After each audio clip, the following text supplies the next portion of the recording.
अस्सलाम वालेकुम ख़वातीन और हज़रात, मैं हूँ गज़ाल, मेरे साथ हैं अब्दुल सत्तार ख़ान और आप देख रहे हैं समा पॉडकास्ट। और कल की पॉडकास्ट में हमने बात की थी ट्रंप पे होने वाली असैसिनेशन अटेम्प्ट की। अगर हम अमेरिका की हिस्ट्री को देखें तो it was not the first time कुछ ऐसा हुआ हो। पहले भी बड़ी दफ़ा हमने देखा है कि कोई इस तरह की चीज़ें ऑर्गेनाइज कराई जाती हैं, किसी एक ऐसे बंदे को शूटर बनाया जाता है और उससे अटैक करवाया जाता है और जब वो कुछ गोलियां फायर कर देता है then they blow his brains out. अगर हम बात करें अमेरिका के पुराने प्रेसिडेंट्स की और प्रेसिडेंशियल कैंडिडेट्स की जिन पे ये अटैक्स हुए हैं तो उनमें एब्राहम लिंकन, JF कैनेडी और ऐसे बहुत ज़्यादा बड़े नाम आते हैं और इनकी टोटल तादाद जो है वो 15 की है। अब ये सिलसिला कब से चल रहा है, इसकी रीजंस क्या हैं और बाकी ढेर सारे पहलू तो अब ये अब्दुल सत्तार खान साहब ही हमारे आगे रखेंगे। तो सत्तार साहब, टेक इट अवे। अमेरिका में ना 98 साल का अरसे में 4 प्रेसिडेंट मारे जा चुके हैं। बिल्कुल 98 साल में 100 साल पूरे नहीं हुए थे। 1865 में पहला हमला हुआ था इब्राहिम लिंकन पे और इब्राहिम लिंकन बेचारा मारा गया था। आखिरी जो हुआ था वो 1963 में हुआ था, जॉन F कैनेडी का, बिल्कुल, जिनका मर्डर हुआ था। अब 1865 से 1963 के दरमियान 98 सालों में 4 अमेरिका के प्रेसिडेंट कत्ल हुए। उसके बाद हम जाएंगे कि अटेम्प्ट मर्डर, जैसे होता है ना कि 4 तो वो थे जो मारे गए, ये अटेम्प्ट हुई, कोई उसी वक्त मारा गया बेचारा, कोई ये था कुछ घंटों बाद मारा गया, और कुछ ये था अटैक करने से पहले, before even shooting a gun. ये मेरे ख्याल में ये शूटिंग या गन तुम बड़ी मिस्टीरियस बात कर रहा है कि जब तक गोली लगी नहीं उससे पहले मर गया था। नहीं, अटैक करने से पहले उन्होंने आइडेंटिफाई कर लिया हो। ये 4 के मर्डर में तो नहीं हुआ। 4 के मर्डर में नहीं हुआ। जहां मर्डर होता है कि जहां अटेम्प्ट हुई है, कोशिश की गई है, कातलाना हमला हुआ है तो सदर बच गया, वहां पर जरूर हुआ है, लेकिन इस तरह का नहीं। अब इसमें देखो ना कि इब्राहिम लिंकन जो था वो क्या कर रहा था उस वक्त वॉशिंगटन में, आवर अमेरिकन कजन्स थिएटर में वो देख रहा है। ठीक है, अब देखो ना, आप ज़हन में लाओ कि अमेरिकी सदर थिएटर भी जाता है, अमेरिकी सदर ड्रामा भी देखता है और पब्लिक में बैठ के देखता है। अब ये भी है ना, हमारे यहाँ तो बिल्कुल अजीब व गरीब हमने अपनी दुनिया को बना लिया हुआ ना। दुनिया जो बहुत हमसे आगे जा चुकी है दुनिया, उनके रहन सहन तौर तरीके हमसे बिल्कुल मुख्तलिफ हैं। बिल्कुल। अब वो देख रहा था, अटैक हुआ, मारा गया, उसका जो कातिल था उसको 12 दिन बाद ही उसको एग्जीक्यूट कर दिया गया था, शूट कर दिया गया था, सजाए मौत दे दी गई थी। उसके बाद 15 साल का गैप था। उसके बाद 1881 में ना जेम्स गारफील्ड, क्या नाम है था, जेम्स गारफील्ड जी, जेम्स गारफील्ड उसको मारा जाता है। अच्छा, जेम्स गारफील्ड को जब मारा जाता है ना तो एक अटेम्प्ट होती है, ग्राहम बेल एक थे, उनकी तरफ से अटेम्प्ट होती है बचाने की, कि सदर को बचाया जा सके, अटेम्प्ट हो चुकी है, लेकिन सदर साहब नहीं, रहलत फरमा जाते हैं 2.5 महीने बाद। 6 महीने बाद ना उसको सजाए मौत दे दी जाती है, जो शूटर को। ठीक है। अच्छा, विलियम मैकिनली, ये भी 1901 में होता है, यानी कि 20 साल, तकरीबन 20 साल बाद एक और ऐसा सदर वो मारा जाना है। ठीक है। वो आते हैं, मैकिनली को मार देते हैं, और 1 महीने बाद ही मैकिनली का जो कातिल था उसको सजाए मौत हो जाती है। ठीक है। उसके बाद जो आखिरी था, मर्डर की मैं बात कर रहा हूँ, जो अमेरिकी सदर का कत्ल हुआ, आखिरी थे जॉन F कैनेडी, 1963। अब ये तकरीबन कोई 62 साल का अरसे का गैप है कि जब मैकिनली पे 1901 में मारा गया था अमेरिकी सदर, ठीक है, और ये फिर 62 साल का गैप है। उसके बाद इसका हुआ। अब इसका एक कैरावान मोटरकेड जा रहा है लहराते हुए, जैसे सदर करता है, जैसे वज़ीर आज़म करता है, जैसे मुल्क का सरबराह करता है, हुक्मरान करते हैं, सियासी लीडर करते हैं, क्राउड को वेव करते हैं। तो ये जॉन F कैनेडी भी ऐसे ही कर रहा था। और उसी दौरान जब उसको मारा गया, ली हार्वी था मेरे ख्याल में उसका जो कातिल था, ठीक है। लेकिन उसमें एक जो अजीब व गरीब डेवलपमेंट हुई वो ये हुई, जो मैंने कल भी बताई थी, कि एक जैक रूबी के नाम से बंदा था कि जो डेलस का नाइट क्लब का मालिक था। 2 दिन बाद ही ना उसने उसको मार दिया, शूटर को मार दिया।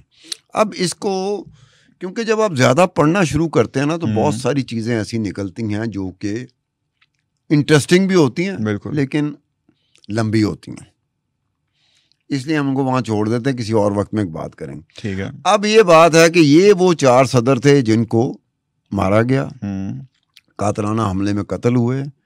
इसमें एक चीज जो कॉमन जो चीज है, जो इंटरेस्टिंग चीज है, वो ये चीज है कि जो कातिल थे ना, मसलन के जो इब्राहिम लिंकन का कातिल था उसको 12 दिन बाद इस सजा मौत हो गई थी, एग्जीक्यूट कर दिया गया। ठीक है। और ये जो जेम्स गारफील्ड और विलियम्स मैकिनली अब इनके भी थे। विलियम मैकिनली का तो 1 महीने बाद ही उन्होंने उसको सजा मौत दे दी। और इधर जैक रूबी ने JF कैनेडी के अटैक वो 2 दिन बाद। अब ये है कि मर्डर जब मार रहा है उसके फौरन बाद उनको सजा मौत हो रही है या वो मारा जा रहा है। ये this is something very interesting. क्यों इंटरेस्टिंग आगे मैं बताता हूं कि जिन पे अटेम्प्ट हुई, कातलाना हमला हुआ लेकिन वो बच गए, उसमें जो कातलाना हमले में मुलव्वस कातिल था उसके साथ क्या हुआ, मतलब दैट इज वेरी इंटरेस्टिंग। एक जगह पे जो कत्ल हो गया है, उनके कातलों को तो एग्जीक्यूट ऐसे किया जा रहा है जैसे कि कोई तूफानी अंदाज में नहीं, हरकिलन फैशन जो होता है, क्या वानन फनन सजाए मौत, फिर भी टाइम लेके। अब जैसे थियोडोर रोजवेल्ट, 2 रोजवेल्ट गुजरे हैं, ठीक है, एक फ्रैंकलिन और एक फ्रैंकलिन, ये दोनों पे अटेम्प्ट हुई हैं, कातलाना हमले दोनों पे हुए हैं, दोनों बच गए थे। तो 1912 में थियोडोर पे हुआ था तो उसमें ये था कि बच गया था, लेकिन उसका जो कातलाना हमले में था ना, उसको सजा क्या होती है, मेंटल हॉस्पिटल की। अच्छा, उसको मेंटली सिक करार देके असाइलम में भेज दिया। करार देके नहीं, ये जो अमेरिकी सदर पे कातलाना हमले में मुलव्विस लोग थे, ये कई लोग थे जिनको मेंटल हॉस्पिटल में रखा गया था कि यहां से ना कोई फर्क था इनके, था या कहा गया था, कहा नहीं जाता यार, था गया। हर चीज को हमने अगर मिलावट शुदा अगर हमने, तो हमारे पास सबूत भी होना चाहिए ये भी कि यार ये ऐसी चीज नहीं थी। मिसाल के तौर पे जो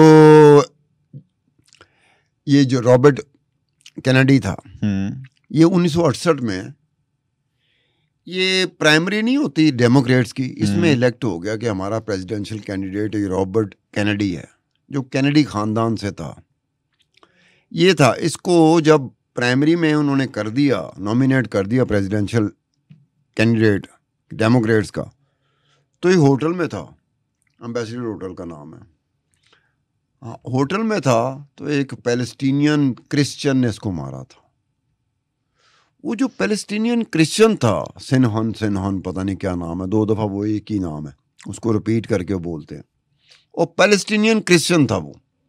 और उसने क्यों मारा था, उसने कहा था कि ये जो इजराइल की वॉर थी 1967 में, इसने बहुत ज्यादा सपोर्ट दी थी इजराइल को। वो बंदे के बारे में रिपोर्ट है कि वो मेंटली सिक था, उसको भी मेंटल हॉस्पिटल में रखा गया था। अब एक बात है कि जो डोनाल्ड ट्रंप, ये आज की बात है ना, बिल्कुल, वो तो मारा जा चुका है। अब ये चले जाते हैं रोनाल्ड रेगन, 1981 में रोनाल्ड रेगन पे अटैक हुआ था। अब रोनाल्ड रेगन पे अटैक हुआ, रोनाल्ड रेगन बच गया था, प्रेसिडेंट रेगन कातलाना हमले में बच गया था, गोलियां लगी थी। अब वो जिसने मारा था वो भी मेंटल हॉस्पिटल में। ये साइको थे। एक बात ध्यान में रखना, प्रेसिडेंट के ऊपर जो हमले करने वाले थे, अच्छी खासी तादाद इनकी, ये यहां से फिट नहीं थे।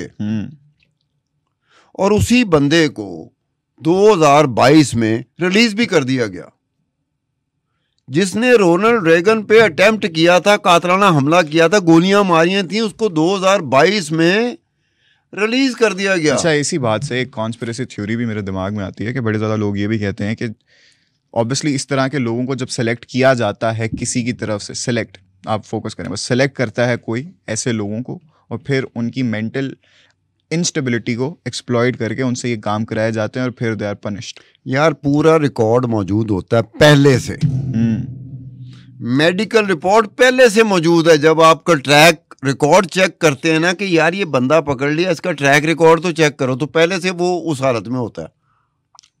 वो मेंटली अनस्टेबल है, नहीं, वो हमने कर लिया। ये हमने फिर कॉन्स्पिरेसी थ्योरी में जाते हैं हम लोग। ये हमारा काम है कि कॉन्स्पिरेसी थ्योरी में जाना। हमारा काम है कि वो चीज़ जो हम साबित नहीं कर सकते उस पर हम क्या कहेंगे। ये पाकिस्तानी को समझाने की जरूरत है कि जो चीज़ साबित ना होती हो, आप कह लें ये ऐसे ही था, तो साबित की पुपा जान करेंगे जाके अदालत में। ये भी है।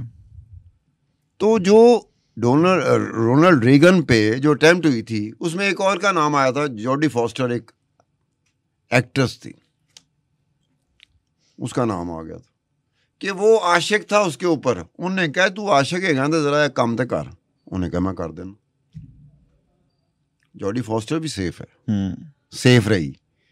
और जिसने अटेम्प्ट किया था, कातलाना हमला किया था, उसको 2022 में रिलीज कर दिया गया। और जो जजमेंट आई थी उसमें था कि he is no more a threat to himself और फॉर अदर्स। फोर्ड पे दो अटेम्प्ट्स हुई थी 1975 में। 2 कातलाना हमले हुए थे 3 महीने के अंदर। 2 कातलाना हमले, एक तो बंदे ने किए थे आपकी तरह के या मेरी तरह के बंदे ने किए थे। ये कब कातलाना हमले? 1975 में। 75। जो कातलाना हमला पहला किया था वो किसी मर्द ने किया था और उसको 2009 में रिलीज कर दिया गया था। इंटरेस्टिंग। दूसरा कातलाना हमला एक खातून थी, मुकद्दस नहीं थी, इस बेचारी के तो वहम गुमान में भी नहीं होगा, सारा नाम की खातून थी। सेकेंड अटेम्प्ट उसने की थी, उसको भी 2007 में रिलीज कर दिया गया। अब ये 1975 का वाकया है। कितने साल जेल काटी। वो लाइफ इम्प्रिजनमेंट नहीं कहते, उम्र कैद। फिर उम्र कैद में ये होता है कि ये ज़रूरी नहीं होता कि सारी उम्र आप कैद में गुजार दें। फिर ये भी होता है कि बहुत अरसा गुजारने के बाद आपको रिलीज़ कर दिया जाता है। उसमें इंटरेस्टिंग एक और बात आई थी कि एक हैरी ट्रूमन था, वो भी बड़ा मशहूर और मकबूल प्रेसिडेंट था अमेरिका का। हैरी ट्रूमन पे अटैक होता है। उस अटैक में 2 कातिल होते हैं। एक कातिल मारा जाता है जब अटैक होता है, और एक वाइट हाउस का पुलिस वाला मारा जाता है। जो एक बच जाता है उसको लाइफ इम्प्रिजन, उसको डेथ सेंटेंस होती है कि सजाए मौत दे दो। फिर ट्रूमन कहता है कि इसको कम्यूट कर दिया जाए, कम कर दिया जाए, इसको डेथ की सजा, सजाए मौत ना दो, उम्र कैद दे दो।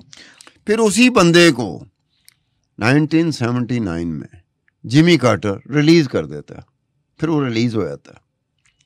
अब ये कुछ चीज़ें ऐसी हैं जिसमें देखने में आता है कि सदर के ऊपर हमला हुआ है, ट्रूमैन के ऊपर हमला हुआ है, जिसने कातलाना हमला किया है,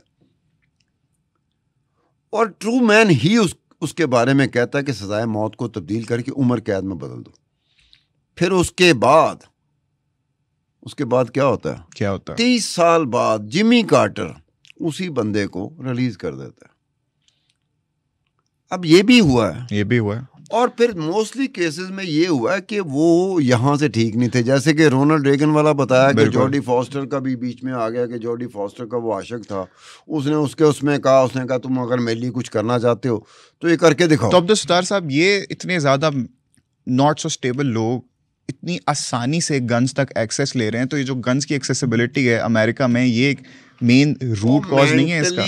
इल होना या ज़हनी तौर पे कमजोर होने का मतलब नहीं है कि आप गन तक एक्सेस ना ले लो। नहीं, वहां पे ये तो मैं कह रहा हूं, इतना इजी एक्सेस ऑफ गन क्यों है अमेरिका में? यार मेंटली इल होने का मतलब क्या होता है? हाँ जी, कि आपके गन तक रसाई में आपकी पहुंच आसानी होती है, आपका रजू करते हो, आप मजबूर होते हैं। ये मेंटल इलनेस इसको भी कहते हैं। मैं अगर बात पे छुरी निकाल लूं, बात पे ब्लेड निकाल लूं, बात पे मैं कोई हथियार निकाल दूं, तो मेरे बारे में भी ये सोचा जाएगा कि यार मेंटली इल है, ये जरा ही गाल होती छुरी काट लेना।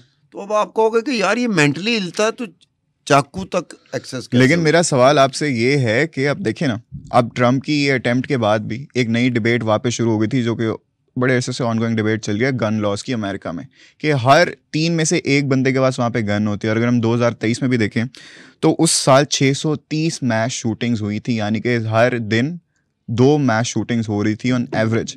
तो ये इतने ज़्यादा वाक़या जो होते हैं, जो आज़ाद मुल्क होता है ना, एक प्रॉब्लम उसके साथ भला क्या होती है, लेकिन इतनी आज़ादी, इस तरह की कई चीज़ें उनके गले पड़ना शुरू होती हैं। ये आज़ाद मुल्क की निशानी होती है। पूरी दुनिया में वेस्ट में चले जाओ, प्रॉब्लम यही होती है कि हमने इसकी चीज़ आज़ादी दी, हमने इसकी आज़ादी दी, और फिर जब उस आज़ादी को सलब करते हो, एक बात ज़हन में रखना, अब आप बता रहे हो ना कि इतने 100 इंसिडेंट हुए, तो प्रोपोर्शनली हो के यार गन के लाइसेंस इतने मिले, 3 लाख गन के लाइसेंस मिले, 100 का मिसयूज हुआ, तो बाकी जो 3 लाख थे उनका क्या कसूर है?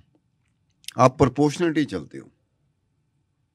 मैंने गन ली, मेरे पास लाइसेंस्ड गन है, किसी के पास लाइसेंस हथियार है, वो उसका वो इस्तेमाल नहीं कर रहा जो कोई दूसरा जिसने लाइसेंस पे हथियार तो ले लिया है लेकिन उसका इस्तेमाल कुछ और कर रहा है। और ये अगर आपने प्रोपोर्शनेटली जाना है तो आपको पता है आपको वोट कैसे पड़ेंगे। कोई भी सियासी जमात हो, कोई भी सियासी जमात हो, कहीं दुनिया की कोई सियासी जमात हो, दुनिया का कोई सियासतदान हो, वो प्रोपोर्शनेटली चलता है कि लाख बंदों को फैसिलिटी दी गई, लाख बंदों को आज़ादी दी गई, उसमें 300 बंदों ने मिसयूज़ किया तो मैं लाख की आज़ादी ले लूं, और लाख मेरे बारे में क्या सोचेगा कि यार ये कैसे बंदे हैं, बजाय उस क्राइम को रोकने के इन्होंने हमारा लाइसेंस बंद कर दिया। बात समझ रहे ना, ये स्ट्रेटेजी होती है, पॉलिटिकल स्ट्रेटेजी होती है, जहाँ आपने इलेक्शन लड़ना होता। और ये वाकई बात होगी कि मैं उस चीज़ का मिसयूज़ नहीं कर रहा और उस चीज़ पे पाबंदी लग गई, तो मैं तो बुरा भला कहूंगा कि जनाब आप उस क्राइम को नहीं रोक सके, आपने मुझसे सहूलत ले ली। क्राइम को तो नहीं रोक सके, लेकिन जिन लोगों ने राइटफुली लाइसेंस दे के जो मिसयूज़ भी नहीं कर रहे थे उनको भी आप रोको साथ, तो फिर तो एक और प्रॉब्लम हो जाएगी। लेकिन गन लॉस का जो इशू है ये वाकई एक बड़ी प्रॉब्लम है। और अभी हमारे हाथ पे जो एक और प्रॉब्लम आ गई है वो ये है कि हमारी इस पॉडकास्ट का वक्त खत्म हो गया। नहीं यार, ये ना, वक्त खत्म हो गया है, हमारे जाने का वक्त आ गया है। अब ये जो इतनी ज़्यादा अटैम्प्ट्स हैं इतनी आसानी से किस तरह हो जाती हैं, ये अब आपने अपने ख्यालात का इज़हार भी ज़रूर करना है कमेंट सेक्शन में। बाकी आपसे मुलाकात होगी इन द नेक्स्ट एपिसोड, तब तक के लिए अल्लाह हाफ़िज़।